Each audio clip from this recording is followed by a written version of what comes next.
నమస్తే, welcome to reflection news. నేను శర్మ.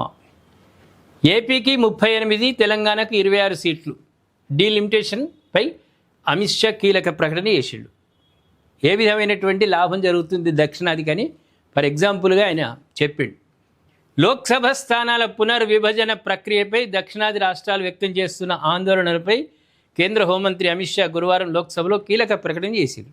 ఏదైనా లోక్సభలో ప్రకటిస్తే అది పగడ్బందీ ఉంటుంది, అమలు కావాల్సిందే. దాంట్లో ఏం చేయడానికి బహిరంగ సభలో ఎన్ని మాట్లాడినా అది ఎక్కకు రాదు, కానీ చట్టసభల్లో ఎవరేం మాట్లాడినా ఆ రికార్డులో ఉంటుంది. డీలిమిటేషన్ తర్వాత దక్షిణాది రాష్ట్రాల లోక్సభ సీట్లు తగ్గవని, పైగా సంఖ్యాపరంగా నిష్పత్తిపరంగా కూడా పెరుగుతాయని ఆయన స్పష్టం చేశారు. ఈ ప్రక్రియ పూర్తయ్యాక ఆంధ్రప్రదేశ్లో లోక్సభ స్థానాలు 25 నుంచి 38కి, 17 నుంచి తెలంగాణలో 17 నుంచి 26కు పెరుగుతాయని ఆయన లెక్కలతోటి వివరించిండు.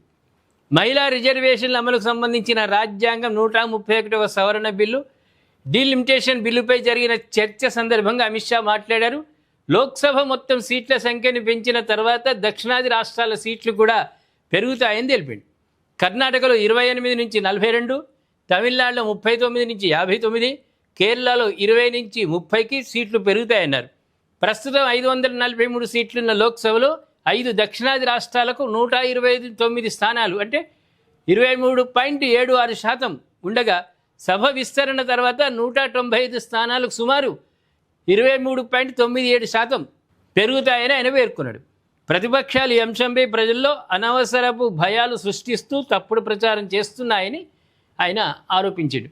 లోక్సభ సీట్ల సంఖ్యను దాదాపు 816 నుంచి 850కి పెంచి మహిళలకు 33% రిజర్వేషన్లు అమలు చేయాలని కేంద్రం భావిస్తుంది.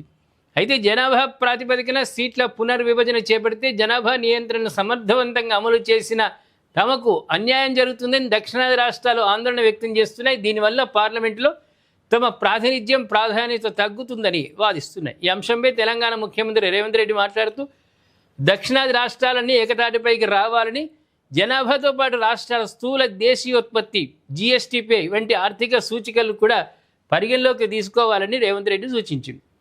మరోవైపు ఈ బిల్లును ప్రస్తుత రూపంలో ఆమోదిస్తే సుప్రీంకోర్టును ఆశ్రయిస్తామని తమిళనాడు ముఖ్యమంత్రి MK స్టాలిన్ తెలిపారు.